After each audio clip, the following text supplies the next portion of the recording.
dia a todos, eu sou o Washington Brandão e este é o Conexão Vida, um programa do Ambulatório de Atenção à Crise Suicida da Unifap em parceria com o IJOMA. Todas as terças estamos aqui nos estúdios do IJOMA para falar de prevenção do suicídio, falar de promoção de saúde mental. E a cada encontro a gente traz um profissional, uma pessoa, um pesquisador, uma pessoa que tem uma expertise na área da saúde mental, na área de temas que transversalizam a saúde mental, para fazer um diálogo qualificado e consistente a respeito do tema. Esse programa foi pensado na perspectiva de falar durante o ano todo sobre a prevenção do suicídio, ao passo que, tradicionalmente, a prevenção do suicídio ela é falada, divulgada, debatida no mês de setembro, que é o mês da prevenção do suicídio.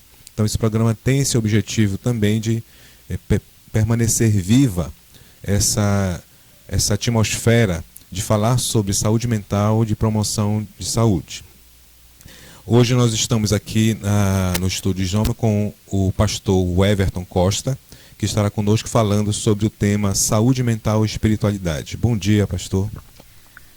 Bom dia, como vai? Tudo bem com você? Eu espero que você também que esteja nos ouvindo esteja bem, com sua saúde mental em dia, para dar continuidade à vida que é maravilhosa, mesmo num cenário pandêmico no Brasil e no mundo. Mas eu espero encontrar você com perfeita paz, saúde, alegria e harmonia na vida, o que é importante no momento. Perfeito. Na semana passada nós tivemos aqui a psicóloga Georgia Riffel, que falou sobre a saúde mental da população LGBT. Então foi um momento muito rico para a gente conhecer um pouquinho mais o que as categorias de profissionais, as categorias que estão envolvidas nesse movimento social, estão discutindo, estão sentindo algumas fragilidades, e por conta disso a gente vem cada vez mais notando o quanto o poder público, tanto na esfera municipal, estadual, podem lançar mão de programas específicos para cuidar das pessoas em todas as suas expressões, em todas as suas possibilidades. Tá? Então foi um programa muito rico onde tivemos a oportunidade de entrar em contato com um assunto que tradicionalmente ele é mantido entre aspas, né, numa perspectiva paralela, né, não diria marginalidade, né, mas uma perspectiva de visibilidade, invisibilidade, quer dizer. Então, nós vimos o quanto é importante a gente conhecer sobre as fragilidades que as pessoas de orientação sexual LGBT, QIA+, passam, as fragilidades emocionais que elas vivenciam, e quanto a gente precisa lançar mão dos recursos que já existem nas disciplinas, né, na assistência social, na psicologia, na psiquiatria, para cuidar de pessoas. Né. A gente quer também chamar a atenção ao aspecto do trabalho social que o IJOMA faz. Né. O IJOMA é uma instituição filantrópica que visa promover assistência à saúde, preferencialmente na prevenção do câncer, mas também em outras questões que envolvam a saúde. E para isso a gente precisa de profissionais que se voluntarizem aqui conosco, né, para promover esse tipo de cuidado. Também chamar a atenção dos profissionais de outras áreas, da enfermagem, da medicina, e dos empresários que podem fazer doações de material de construção, com vistas a fortalecer os trabalhos que são desenvolvidos nesta instituição. E também através do Pix 119-382-50106. Então, dando prosseguimento ao nosso programa, a gente vai transmitir agora o vídeo do Ministério Público, do projeto Atuação pela Vida, que foi um vídeo construído em 2019 na perspectiva da prevenção do suicídio. Ele é produzido para pensar a ideia de fortalecer a necessidade da gente buscar ajuda profissional, buscar ajuda psicológica. 3 pessoas que fazem parte dos grupos que o AMBACS conduz na comunidade de prevenção do suicídio fazem depoimentos relatando os episódios de crise suicida, relatando a importância de busca de ajuda e relatando também os benefícios e os ganhos que essas pessoas tiveram ao buscar a ajuda profissional. Então vamos do Ministério Público da Atuação pela Vida.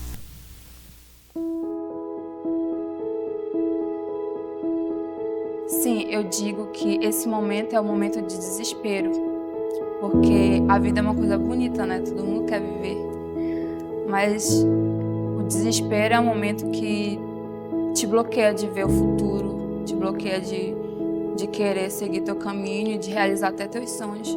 Eu simplesmente queria muito estar sozinha no meu mundo. Chegou um ápice que eu não queria mais estar, não queria mais viver, porque não tinha mais sentido, não tinha tempo para nada, não tinha tempo para estar com a minha família. A tristeza era tão grande que eu não via que era certo e o que é errado. Eu faço parte do grupo de terapia. A terapia em grupo é muito bom. É legal estar ali reunido, conversar sobre. A gente se fortalece e a gente vê que a gente não está nessa sozinha, que tem pessoas como a gente e que estão dispostas a ajudar um ao outro. A gente vê que a pessoa passa por algo parecido que a gente se sente mais à vontade para falar. A partir do meu tratamento psicológico, né, com a terapia, que me ajudou muito, foi muito importante para mim. Fui procurando buscar meios de sobreviver, meios de ocupação. As pessoas têm muito preconceito sobre fazer algum acompanhamento, psiquiatra, psicólogo ou terapia em grupo. Mas também eu digo que a partir do momento que a pessoa inicia, a pessoa muda totalmente o que ela pensava. Se eu tivesse me matado, eu não teria tantos amigos, eu não teria vivido tantos momentos bons, eu não teria sido tão feliz como eu fui todo esse tempo. Eu gosto de cozinhar, tomar um banho de rio, andar de bicicleta, cuidar da minha filha, assistir filme, fazer tatuagem. Eu não teria ido pro show do Baco, que foi em Belém. Hoje, para mim, acordar com a minha filha é lindo, é maravilhoso. Eu não teria ido pra Salina, não teria conhecido meu namorado, que é uma pessoa muito importante, que me ajuda muito nesse processo. Ela acordar, toma bênção de mim. Toda vez que eu me arrumo, ela fala: mãe, a senhora tá linda. E eu sempre retribuo pra ela: nossa filha, você também tá linda. Eu não teria tido a oportunidade de mostrar meu trabalho com música. Eu gosto do pôr do sol. 2 patinhos na lagoa. Tô fazendo 22 anos.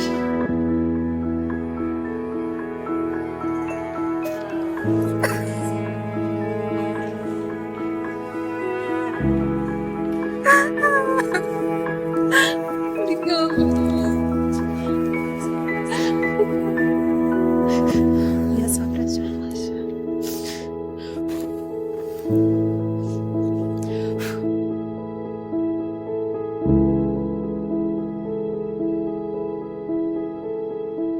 Viver é sempre a melhor opção.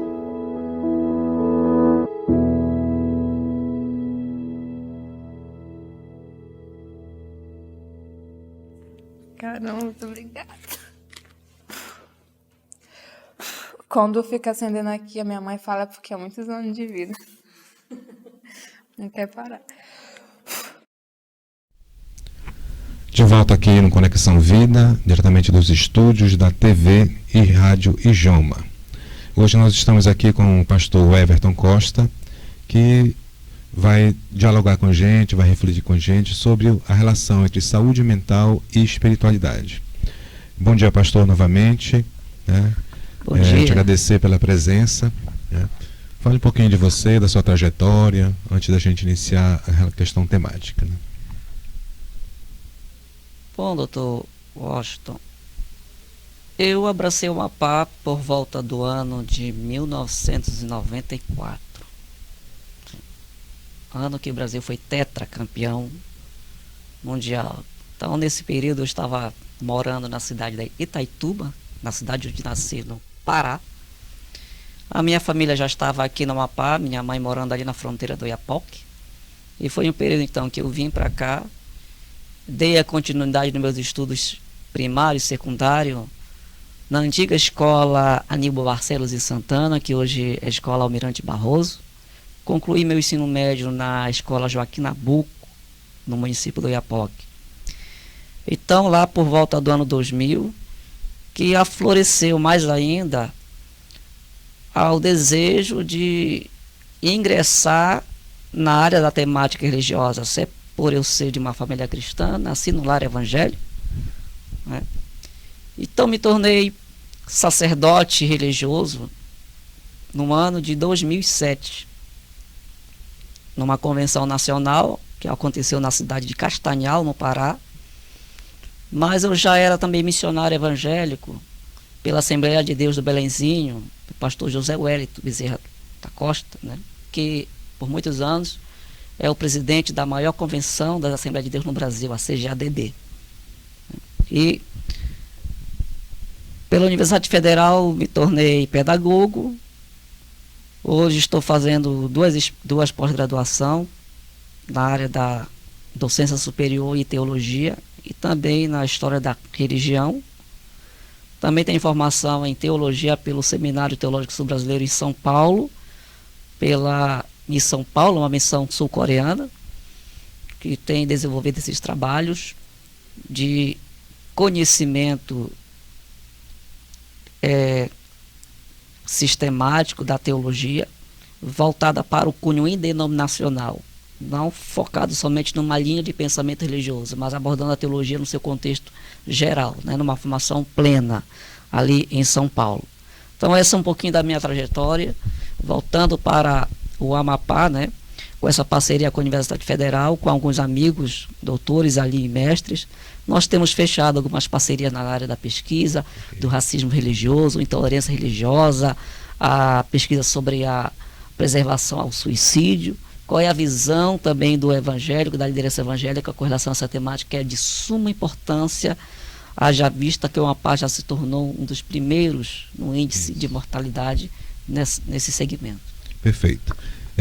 Eu tenho percebido ultimamente, né, principalmente na Igreja Católica, esse debruçar ou essa abertura para a ciência e aí expressada no contato que particularmente talvez o senhor tenha com a Unifap. Então essa abertura eu vejo de muito bons olhos, né, que não que de maneira epistemológica, né, mas esse lançar mão da necessidade de um olhar sobre a ciência e o quanto ela pode contribuir para a qualidade de vida das pessoas. Então, nesse sentido, eu tenho percebido essa atmosfera na fala de alguns párocos que eu conheço, né? E aí, voltando para o nosso tema de hoje, pastor Everton, o que seria a espiritualidade, né? Se fala de espiritualidade, e pela sua experiência no campo acadêmico, conceitual e experiencial na Igreja Evangélica, o que poderia pensar sobre isso? O que é a espiritualidade? Dependendo aonde o ser humano ele se situa, aonde ele se encontra na sua essência, ele pode ter espiritualidade de várias formas, né? Primeiramente, espiritualidade ela é uma característica puramente humana, né? Onde o homem busca obter resposta e apoio para algo que lhe traga alguma benfeitoria harmoniosa consigo, primeiramente consigo, e consigo também com um ambiente onde ele se encontra, mas também sem deixar de levar em consideração o outro, o próximo. Espiritualidade envolve um todo, não somente o ser humano em si, que ele busca uma complementação para a sua essência, né? Então é uma busca que ele procura na espiritualidade um significado para a vida, né, conceituada naquilo que vai além da lei científica. Então a espiritualidade, ela foge um pouquinho desse raciocínio, da lógica, porque a pessoa ela procura preencher algo na sua alma, no seu interior, que vai na linha do transcendental, na linha daquilo que é emanente. Transcendente, aquilo que está além do meu alcance, aquilo que está além da esfera do meu pensamento, mas é emanente, porque mesmo estando além, é algo que eu posso atingir, é algo que eu posso alcançar. Aqui eu não quero entrar no mérito das crenças, mas na questão da espiritualidade, conforme nós entendemos, conforme nós professamos esse pensamento. Então o homem ele sente esse desejo de se ligar a algo de um modelo perfeito, um modelo de perfeição. E nessa perfeição, na espiritualidade, segundo a crença do cristianismo, tem-se a pessoa de Jesus Cristo.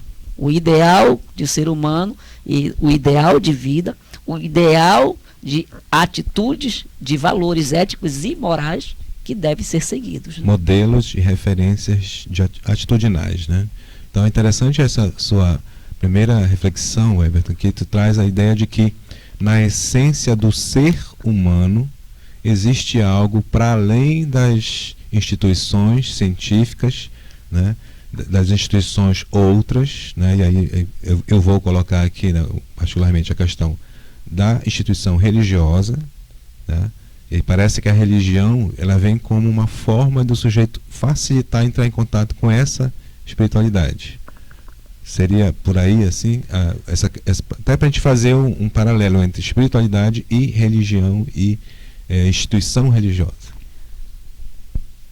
Na verdade, a espiritualidade, todo ser humano, em determinado momento da sua vida, ele pode buscar.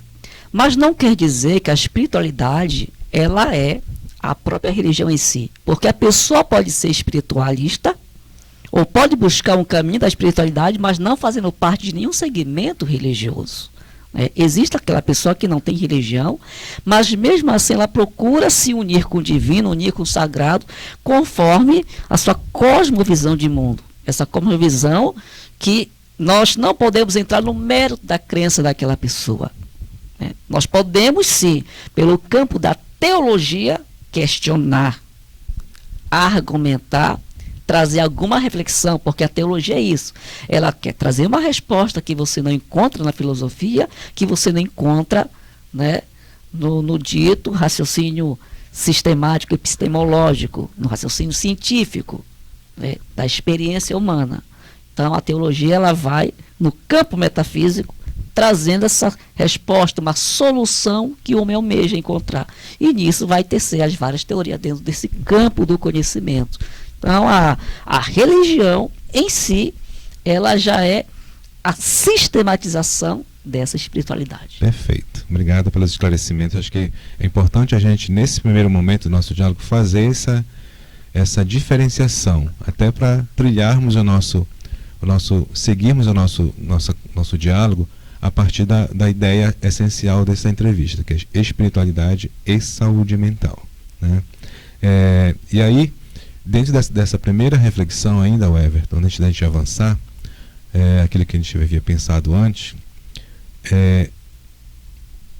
o que a gente pode pensar que possa, nessa perspectiva da espiritualidade, que para entender o sofrimento humano, né?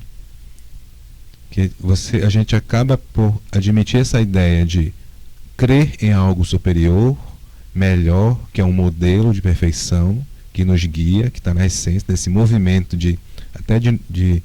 que nos nutre para a vida, né? E o sofrimento, ele entra onde? Nessa perspectiva da espiritualidade. Olha, você colocou, é sofrer, né? Você colocou no ponto aí uma das perguntas, considerada uma das maiores perguntas filosóficas, teológicas, científicas, que o homem busca resposta.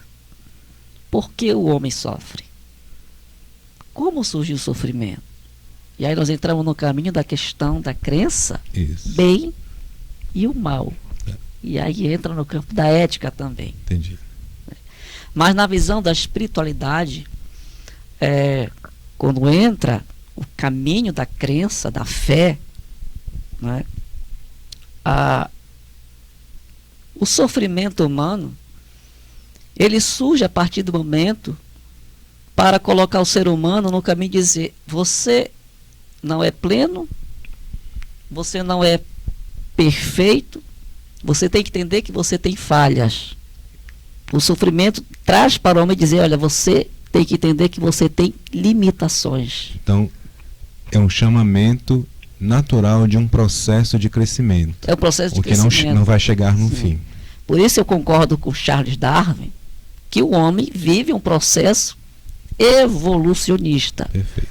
Não na crença em que tudo proveio através da evolução. O que Charles Darwin ensinava, que todas as espécies tiveram, né, uma célula comum, tiveram uma origem comum. E no campo da espiritualidade, nós podemos dizer, então, que o homem vive esse processo de evolução. Evolução no conhecimento pleno. E nessa evolução, em busca da sua perfeição, ele procura vários caminhos, e segundo as demais crenças, diz o quê? Todo caminho leva a Deus. Né? Todas as ações humanas levam a Deus. E aí isso aí pode ser questionado ou Sim. não, isso vai ser conforme a crença de uma pessoa. Mas o sofrimento para nós, ele é algo muito importante, porque ele traz que o homem, ele é um ser temporal. Ok. O homem vive numa esfera efêmera, o homem está preso entre dois mundos, um mundo espiritual, um mundo físico. Um mundo físico que é regido pelo tempo, pela temporalidade, esse tempo que é o Cronos. Sim. Mas quando o homem quer viver uma perfeição plena, quando o homem está em busca de algo que possa preencher o seu vazio, tirar o seu sofrimento, ele vai buscar forças no mundo transcendental e ele tem que sair então dessa esfera do tempo Cronos para o tempo Kairos. Ok. É aí que vem surgir as frustrações, o sofrimento humano, porque quando ele está num tempo Kairos, é um tempo de Deus, as coisas só vão acontecer no tempo que Deus quiser. Perfeito. Infelizmente, nós vivemos na era do imediatismo, em que as pessoas estão vivendo o século do miojo, querem tudo nos 3 minutos. E tem coisas na vida que, quando se fala de saúde mental, que elas não vão se resolver Isso. de hoje para amanhã. Há situações na vida que elas se resolvem com um processo de amadurecimento. Amadurecimento mental, amadurecimento físico, amadurecimento emocional, né? Entendi.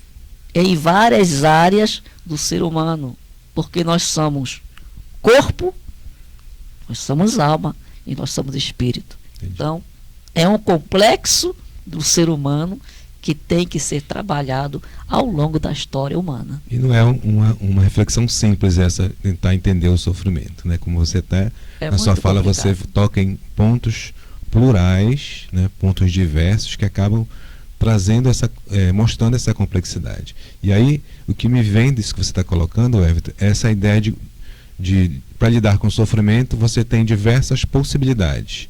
Uma das possibilidades, vamos pensar assim, nessa questão mais essencial, a possibilidade real seria a espiritualidade para lidar com o sofrimento. E a possibilidade imediata seria a droga, o uso abusivo de droga, ou a autoagressão, a tentativa de suicídio e assim por diante. Então, essas ações humanas, dentre elas, a busca pela sua espiritualidade, pelo seu eu divino, vamos pensar assim, o eu superior, né, melhor dizendo, a gente precisa pensar em como uma das possibilidades de ação humana, né, pelo que eu compreendo nesse momento da nossa conversa. Então a gente vai fazer agora um intervalo e falar um pouquinho das perspectivas de ação do IJOMA, que é uma perspectiva de ação social, de cuidado do ser humano, essencialmente pela prevenção do câncer e assistência à saúde em diversas esferas da expressão desse binômio saúde-doença humanos. Então você que é profissional de saúde, profissional da assistência social, pode participar desse grande projeto, se colocando à disposição para atender a população, e também os empresários que queiram doar cestas básicas, material de construção, de maneira material, ou através do Pix 119 382 50106, que fiquem... a gente faz esse chamado para que o trabalho do IJOMA se fortaleça cada vez mais, né? Lembrando que nós estamos no mês de agosto, é um mês que antecede ao mês de Setembro Amarelo. No Setembro Amarelo tem diversas ações que o AMBACS vai fazer, dentre elas o 4º Simpósio de Prevenção de Saúde Mental, que é voltado para a prevenção do suicídio, que vai se realizar aqui no auditório do IJOMA, aqui nesse estúdio e também através de uma plataforma virtual. Eu creio que semana que vem a gente já começa a divulgação mais sistemática e mais consistente desse evento, que nós já estamos realizando o 4º simpósio. Então, O Wombax existe desde 2015 nessa perspectiva do atendimento psicológico para a prevenção do suicídio, e o simpósio de prevenção da microrrede existe já há 4 anos. Então é um mês importante para que a gente possa continuar fortalecendo essa ideia da prevenção do suicídio e principalmente fortalecendo no íntimo de cada um de nós a ideia de buscar ajuda, né? Essas possibilidades que a gente acaba de conversar com o pastor Webster, a possibilidade de buscar ajuda psicológica, ajuda profissional dentro da esfera do cuidado íntimo, do cuidado pessoal. A gente vem conversando aqui com o pastor Webster sobre tentando definir de maneira bem opaca, né, nesse momento da entrevista, aquilo que seria espiritualidade, aquilo que seria sofrimento humano, tá? E aí eu queria te ouvir assim, pastor, com relação a essa relação, né? Nós já vimos o que em tese poderia significar sofrimento, que envolve essa questão de que eu vejo que é algo natural, né? A crise é algo natural, que está na natureza humana, que está na natureza, né? As relações vão entrar em crise, e aí a saúde mental, a maturidade, como você pontuou, maturidade emocional, maturidade relacional, maturidade física, vai permitir e vai facilitar o modo como eu vou lidar com essas crises, um modo mais maduro ou menos amadurecido. Então, eu queria te ouvir assim nessa esfera. Qual a relação que existe entre saúde mental e espiritualidade? Acho que vem ao encontro daquilo que você já vinha falando. Como eu tenho falado, é uma relação que está muito intrínseca quando você fala de saúde mental e espiritualidade, né? Porque ambas vão se unir num único propósito. Que propósito é esse? O campo do cuidado do ser humano. A saúde mental quer trabalhar o cuidado do ser humano. Ele está pleno, está em paz consigo mesmo, com o meio e com o próximo, né? Numa esfera de comunidade, numa esfera de koinonia, né? Koinonia que vem da palavra oikos, casa. Que é isso? Sentido de união no local para aconchego, proximidade. Por isso que nós entendemos então que todos os seres humanos são uma família, né? São uma família. E um laço fraterno, irmãos. Então, se nós somos uma família irmãos, temos que cultivar o chamamento de Deus quando fala assim, olha, o maior mandamento de todos é amar a Deus, o segundo, amar o próximo com a si mesmo. Então, se eu quero ter o melhor bem para mim, a saúde plena, eu tenho que oferecer isso também para o próximo. Isso é saúde mental. Eu tenho que estar em paz comigo, em paz com o outro. A Organização Mundial da Saúde, no seu tratado de 1988, ela expressa assim que as dimensões da saúde compreendem o bem-estar físico, emocional, espiritual, ambiental, mental e social. Então vejam só que são várias dimensões que devem ser trabalhadas numa coletividade e da individualidade também, porque trabalhar o ser humano não é somente trabalhar ele no seu aspecto único, pessoal, envolve também terceiros. No tratamento das doenças, da recuperação de enfermos, muitos consideram-se que a crença religiosa do indivíduo ela é de suma importância. Numa pesquisa realizada nos Estados Unidos, 73% dos entrevistados colocaram que a sua fé serviu de elo para a recuperação de muitas enfermidades. Então, isso aponta que essa dimensão ela é muito importante na vida do ser humano. A saúde mental e a espiritualidade. A espiritualidade, mais uma vez, ela é algo que vai trazer sentido à vida, né? Então, ela é algo que ela vai do campo transcendental, também ela traz consigo a racionalidade. Por que eu quero isso? Por que isto é importante para mim? Né? No campo da espiritualidade, a pessoa ela pode externalizar a sua fé através do seu credo, através do seu dogma, através dos seus mandamentos. Mas quando na espiritualidade a pessoa vai externalizar essa fé, que é colocar em papel e dizer por que ela crê, a quem ela crê, o modo que ela vive essa fé, então ela sai da espiritualidade e entra no campo da religiosidade. Então, na religiosidade, que ela externaliza essa crença com ações, com atitudes, com atos. Enquanto a espiritualidade é eu comigo e com o universo, com Deus, com aquilo que está transcendental, na religiosidade é eu com o meu próximo, é eu com a minha comunidade, é eu com o meu bairro, né? E a saúde mental, ela vai estar atuando nisso aí.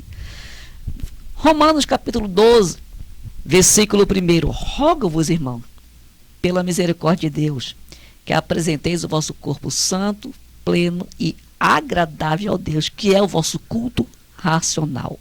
Veja só. E não vos conformeis com o presente século, mas transformai-vos pela renovação do vosso entendimento. Paulo está dizendo para a igreja, para os seguidores de Cristo, que não se conformar com o mundo não é você ficar sentado, né, na tua zona de conforto. É você entender que se há injustiça social, você tem que fazer de tudo para que os menos favorecidos possam ser justificados. Tem justiça para isso, a justiça social. E isso tem a ver também com espiritualidade. Isso tem a ver com questão de regra, de fé, da minha ação enquanto cristão. Paulo, ele ditou, segundo a história bíblica, ali a regra, o estatuto, a estrutura da minha fé. Mas quando nós vamos para as epístolas de Tiago, ele vai colocar os pilares da fé. Paulo diz assim: você é cristão? Mostra-me a tua fé. Eu tenho que crer em Deus. Tiago vai dizer: tu é cristão? Eu não quero saber da fé. Mostre-me as tuas obras. E aí você vê aí o campo da mente espiritual, da saúde mental, da religiosidade também, e o campo da espiritualidade. Se completam um no outro. Porque para mim viver em paz comigo, eu tenho que respeitar o próximo. Entra no campo da ética, né? Da moralidade. A moralidade que vem dizendo até que ponto eu posso ir. E a ética, quando vem, vai me dizer o que eu devo fazer. É bom para mim, mas também é bom para o próximo. Então toda a minha ação, ela vai respingar naqueles que estão ao meu redor. Entendi. Isso é trabalhar. Tentando pensar alguns pontos que me chamaram a atenção da sua fala, que é bem compreensível essa ideia de eu comigo e eu com o outro, né, que está na essência disso que você disse, buscando fortalecer essa relação de espiritualidade, né, que também citando alguns estudos que eu em algum momento entrei em contato, é que essa religiosidade está associada também nessa coisa, né, e aí tem o espaço da igreja para você exercer essa religiosidade. É um dos espaços, né? Quer dizer, do cuidado com o outro, é o estar com o outro, se vincular às ações, às possibilidades que aquela instituição religiosa cria para você exercitar, né? Exercitar o estar com o outro, o amor, o cuidado, né? Esse amadurecimento. Não querendo dizer que essa ideia de perfeição, né? De saúde mental plena, né? Eu acho que é um conceito que precisa ser visto de maneira dinâmica, que é uma constante construção da saúde mental, tá? Então eu vejo esses dois pontos que é importante: eu comigo mesmo, né, e eu com a minha ação de cuidado com o outro. E aí a gente pode fazer esse exercício de generalizar para a família enquanto um espaço de cuidado do outro, através da educação, através da convivência com o cônjuge, né, um cuidado relacional, tanto no sentido material, de prover, mas no sentido de cuidado, de estar junto, da comunicação, de estar sensível à demanda do outro, à empatia que você pode exercer no ambiente familiar. E em outras situações, nos grupos de estudo, no ambiente de trabalho, né, tentando ampliar essa perspectiva vamos chamar assim, que não seria religiosidade, mas vamos pensar de ações de saúde junto com o outro, na família, na instituição de trabalho, na instituição de ensino, na convivência social. Olha, quando se trata assim do campo, eu vou falar aqui, a visão do campo evangélico, pentecostal,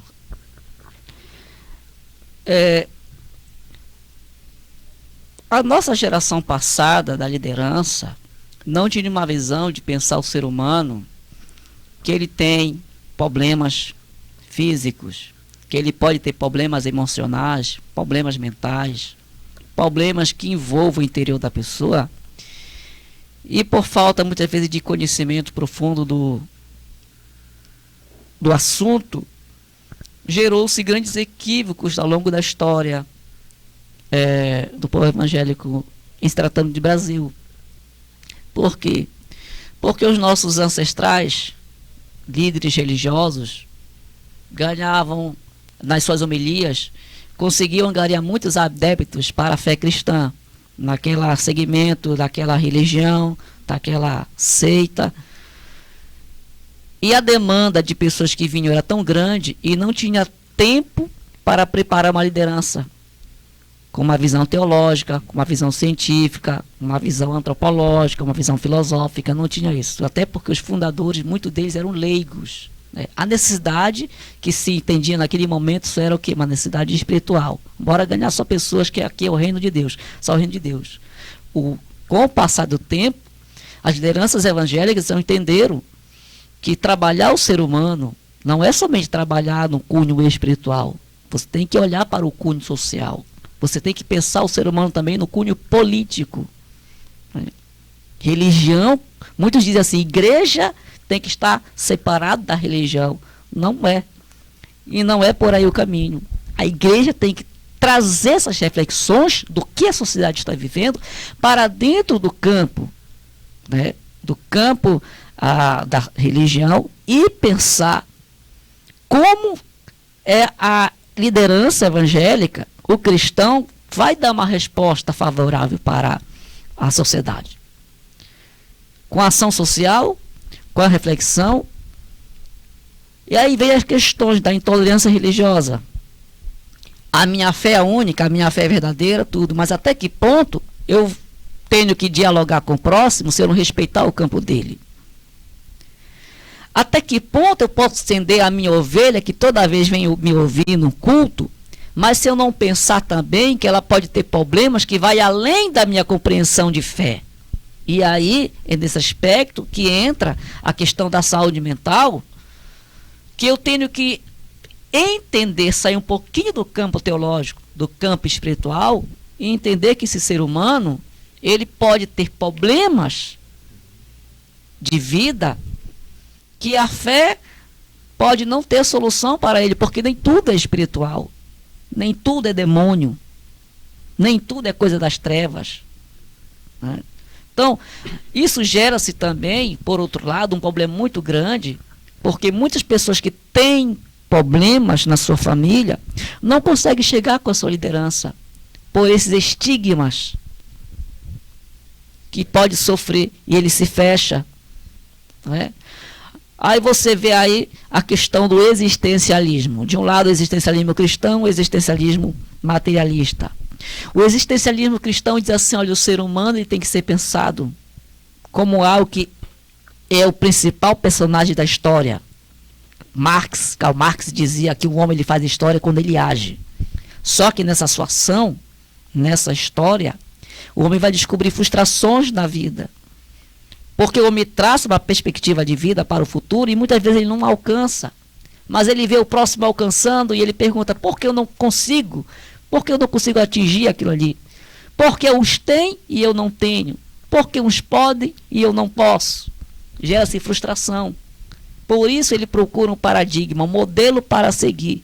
Enquanto para o existencialismo materialista ele vai dizer, não, você não precisa de um modelo a seguir, porque você deve ser o mapa da sua vida. Só que quando você pensa dessa forma, lá na frente o homem vai ter frustração, vai ter fracasso, porque ele não tem um modelo a seguir.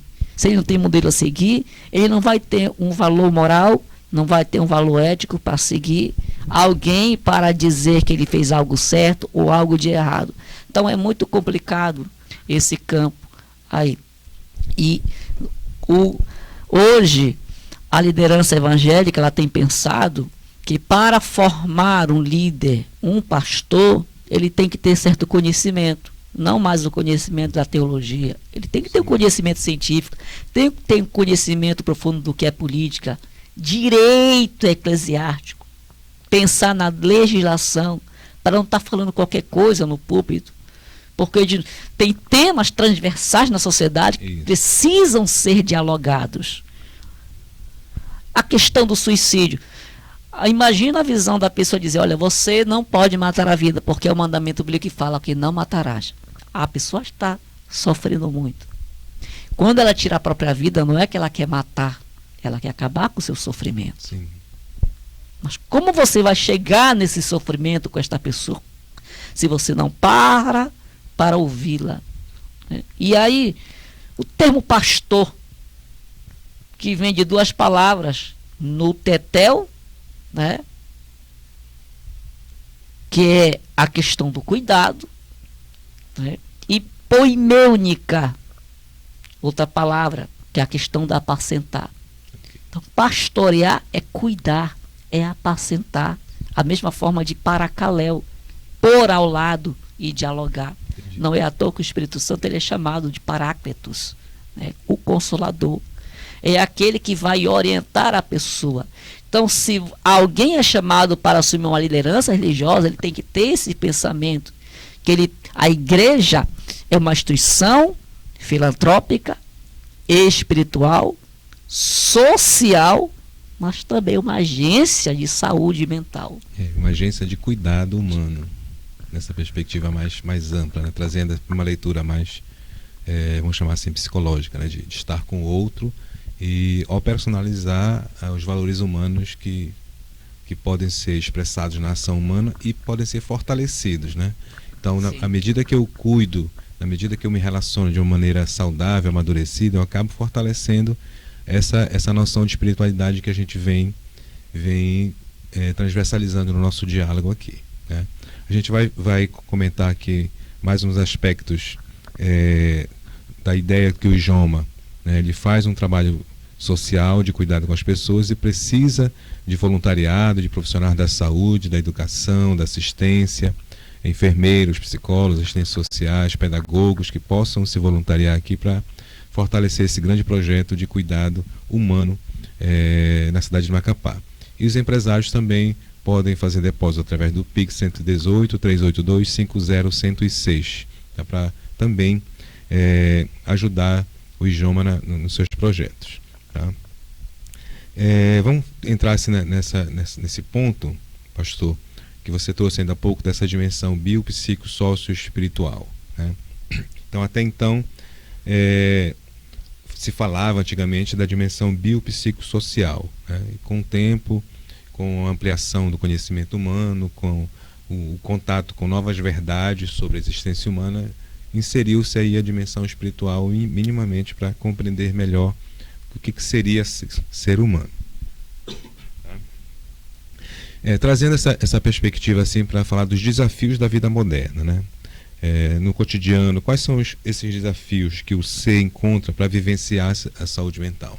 Então, o ser humano hoje em dia, né, trazendo para a realidade que a gente vive, que a gente consegue ver, temos aí um isolamento social, estamos tentando sair de uma pandemia que envolve muitas perdas humanas, que acabam por trazer minimamente um novo sentido para a morte, né?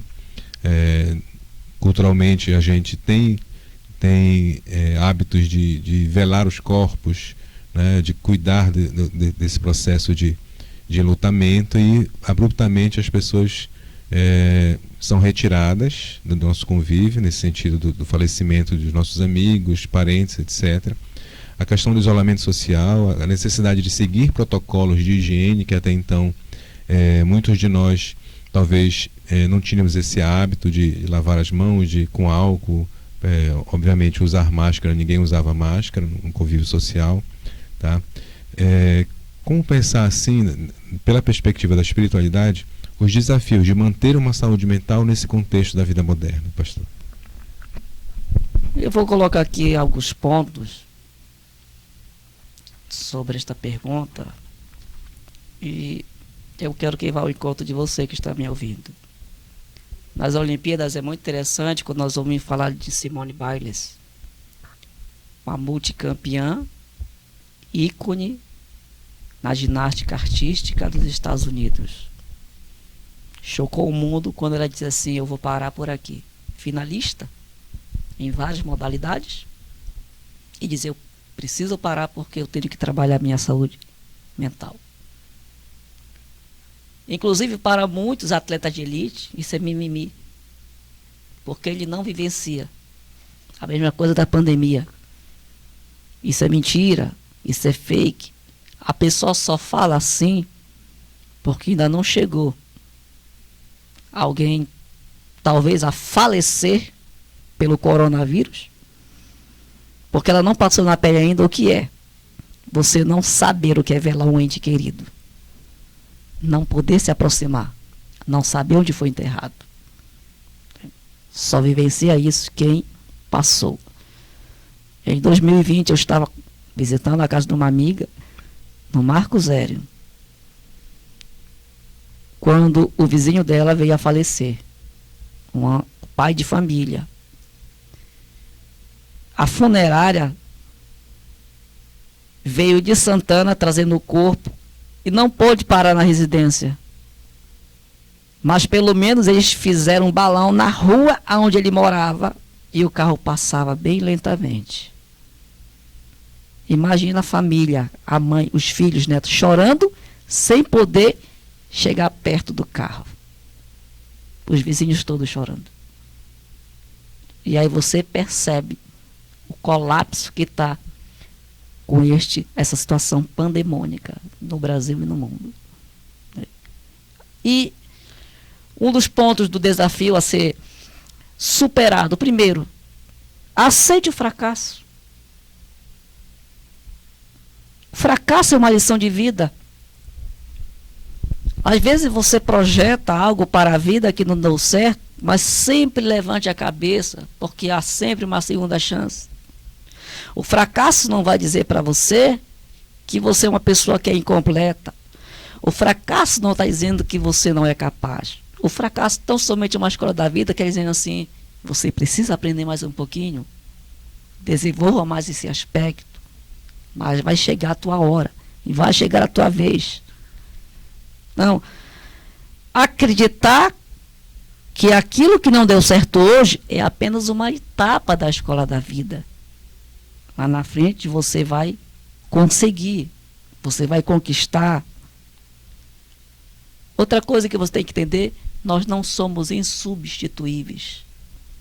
Nós estamos numa constante crescente, constante crescimento intelectual e espiritual. Há coisas que nós não entendemos hoje que você vai entender amanhã. Há lições da vida que você não entende porque você está passando em uma escola. Porque a resposta que você vai dar hoje para o teu problema vai ser a lição de vida que tu vai ensinar amanhã. Quando alguém estiver perto de você, à frente de você, com o mesmo problema, então a resposta que você vai dar hoje vai ser a lição de vida que você vai levar para o dia do amanhã. E você tem que crer. Motivar a tua fé. Crer é uma saúde para a tua vida. Saber que a vida tem limites, mas que no mundo espiritual você pode ver o ilimitável de Deus, porque isso mexe com fé. E na fé a ciência não pode chegar. A ciência não pode colocar a tua fé num tubo de ensaio, porque isso é você e a tua crença em Deus. Ou se você não crê em Deus, mas naquele caminho que você acredita. Você tem que viver isso aí. E quando nós falamos de vida plena, é essa vida que se completa no porvir, no mundo espiritual. Outras pessoas, elas têm muitos problemas da vida porque é a falta de acolhimento quando é necessário. É você ver o sofrimento do outro e você não abrir Acolher a dor, né? A fala da o dor, aspecto, né, para acolher. O que a Bíblia fala sobre Jesus? Jesus olhava uma multidão como não tem pastor e sentia compaixão. E por compaixão ele curava a todos. Você não precisa ter o dom para curar todo mundo. mas faça aquilo que você pode fazer. Dividir o pão com o teu próximo. Levar uma palavra de animosidade. Porque o mundo está cheio de crítica. Você não precisa ser mais um na multidão para criticar. Seja aquela mão que vai ajudar a pessoa a levantar do poço. Assim como uma palavra é capaz de matar uma multidão, uma palavra é capaz de ressuscitar muitas vidas que estão no poço, enclausuradas na sua vida e querem sair. Basta uma palavra amiga. Outro ponto de desafio é a questão da empatia. Falta de empatia para a sua crença ou para a sua fé. E aí entramos no campo do racismo religioso, da intolerância religiosa. Nós temos que estar no nosso caminho em direção àquilo que nós cremos, nos preparar para o porvir, mas nós temos que respeitar também a crença do outro. Isso é eu ter paz comigo e com o próximo. Né? Fazer o bem sem olhar a quem, como diz o ditado. Perceber que precisa de ajuda quando está no estágio inicial ou avançado no processo de doença do século. E aí quando colocamos aqui a questão da doença do século, são N doenças. Egoísmo, materialismo, hedonismo, vaidade. Eu estou colocando aqui pontos que a Bíblia nos aponta. Estresse, depressão, transtornos, fobias. Tudo isso deve ser trabalhado com cuidado, com zelo. Não trazendo sentenças para a vida do ser humano, da pessoa. Está assim porque é demônio, está assim porque está oprimido, está assim porque não fiz isso, aquilo, outro. Tá? O teu problema, alguém vai dizer porque é maldição hereditária, não. O problema está aí para dizer que você é ser humano, que está propenso à falha, que está propenso a erro, que está propenso ao fracasso, mas também tem uma vida toda à frente para dizer que você também é propenso ao sucesso, é propenso à vitória, é propenso à saúde, é uma recuperação. Né? Então, as pessoas, elas precisam entender que precisa um do outro. Entenda uma coisa, você não vai a lugar nenhum sozinho, você sempre vai depender de alguém. E esse alguém pode ser aquele que muitas vezes você rejeita, vai te ajudar lá na frente. Entendi. Então, também, pegando o ponto da sua fala, pastor Everton, que eu acho que dá para a gente não concluir, né, mas para refletir que a chave para lidar com essa questão que foi proposta, né, desafios da modernidade, é prestar atenção em si, na tua relação com o outro e cuidar disso, para amadurecer, para desenvolver, porque eu acho assim que o ser humano está fadado a esse desenvolvimento. Ele pode levar um tempo maior, menor, talvez não estagnar, mas é um momento de ele possa refletir, que talvez seja um momento da crise, né? Então os eixos, né, a gente pode pensar que está associado a essas sugestões que você trouxe aí, está relacionado ao você consigo mesmo e você cuidar da relação com o outro. É a caridade. Ainda que eu fale em língua do homem e dos anjos, não tiver amor, é como um símbolo que retine o sino. Faz som, mas não tem melodia, não tem algo que te eleva, com uma sinfonia de uma ópera, de um trabalho de arte. Então, a espiritualidade, ela trabalha com as virtudes também. Ações concretas, né? São essas ações que vão dizer se você está caminhando para o bem. Entendi. É vencendo o mal, praticando o bem. A igreja não foi fundada por Cristo, a religião não foi fundada pelo homem para criticar. Ela foi criada pelo homem para dar para ele um caminho, uma luz. Por isso que religião, religare, ligar-se ao divino. Apesar de que, num dado momento também, a religião, ela serviu também como uma forma de barganha, como uma forma de ajuda do toma lá da cá. A exemplo da mitologia grega, que a pessoa queria se ligar ao divino não somente por uma questão de devoção, mas por uma questão de auxílio. Eu quero te fazer uma oferenda, mas em contrapartida, eu quero a minha caça, eu quero minha janta. A troca, né? Era troca de favores. Então, a religião nem sempre foi essa busca do religar-se, de preencher algo, né? Mas sempre procurando o quê? Algo para satisfazer a sua necessidade. E nessa satisfação, existe aquela satisfação que é bom para a tua saúde mental, mas existe uma satisfação enganosa e perigosa, que já é o hedonismo, o prazer pelo prazer.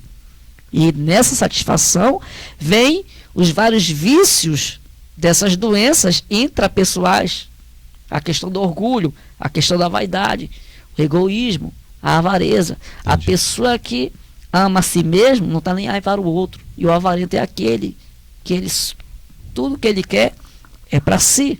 Entendi. E muitas vezes, para conquistar esses meios, ele vai passar por cima do próximo. E aí por isso que surgem as injustiças sociais. E com as injustiças sociais surgindo, vem-se então o problema do mal, no sentido de sofrimento. Então, se o homem sofre, por que o homem sofre?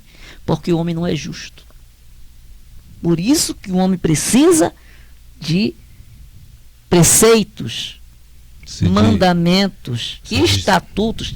Ele precisa de uma regra, porque sem regra o homem não conseguiria viver em sociedade. Perfeito. Se desvincular do egoísmo e do orgulho, como você pontuou.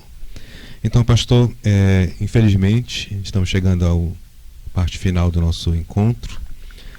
Eu queria lhe agradecer pela sua participação, pelas suas contribuições, pelo seu relato das suas experiências, né, no seio espiritual e religioso, que contribuiu muito para que quem está nos assistindo possa pensar um pouquinho também na questão da importância da religiosidade, que estaria vinculada ao cuidar do outro, né, no ambiente da instituição religiosa, mas também esse cuidar no ambiente familiar, no ambiente institucional, etc., né, que seria uma reflexão mais minha. Eu agradeço a sua presença e queria ouvir você nas suas considerações finais. Bom, eu sou pastor da Assembleia de Deus a Pioneira, ressaltando.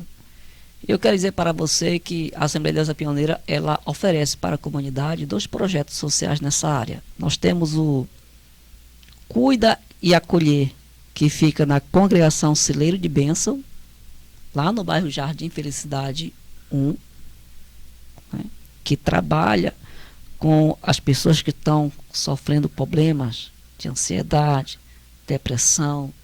Pode procurar auxílio, pode procurar ajuda, e devido a esse aspecto da pandemia, os serviços são oferecidos presencial, online ou particular. A pessoa vai até a sua casa para te ouvir, para te auxiliar. Nós temos também o projeto Semeando Amor, que é da congregação El Shaddai, lá no bairro do Pacoval também, né, com esse mesmo intuito. E nós temos o projeto Humanizar, que é uma rede de psicólogos evangélicos, a maioria deles são pastores, que trabalham também. E o projeto Humanizar é a coordenação com o pastor Josias do Rosário, que é psicólogo também na área, né, e atende presencial, atende particular as pessoas, atende online. São serviços totalmente também voltados para a comunidade. Dentre os psicólogos que atendem na Assembleia de Deus, nós temos o José do Rosário, o pastor Aristóteles Nunes, Rogério de Freitas, José Ferreira, Adorismar Magalhães, Marinei, Lecirene, Rosileide e Marlene. Todos profissionais que atuam na área da saúde e da espiritualidade. Okay. Pelos nomes, acho que todos foram meus ex-alunos, pastor. É bom saber que estão atuando de uma maneira bem voltada para essa questão social, né? A gente fica feliz com isso. Eu quero te agradecer pela tua presença, pastor. E outra oportunidade, quem sabe, contar com a tua participação aqui para fazer uma conversa, um diálogo bastante fraterno e respeitoso, e que com vistas a trazer para a população novas possibilidades de pensar sobre o ser humano, sobre a sua própria existência, e pensar também na possibilidade de ampliação da consciência de si.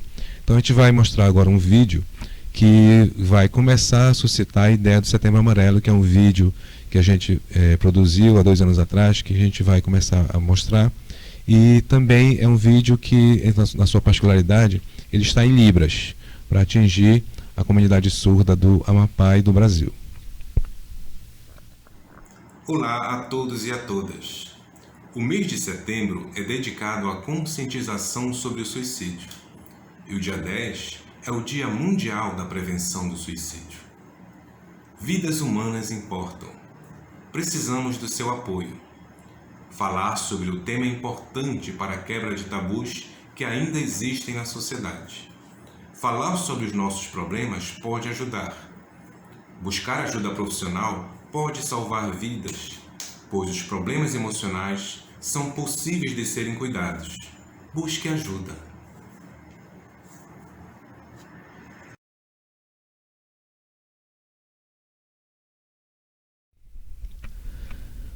Agradecendo mais uma vez a todos que estiveram conosco aqui nessa manhã de terça.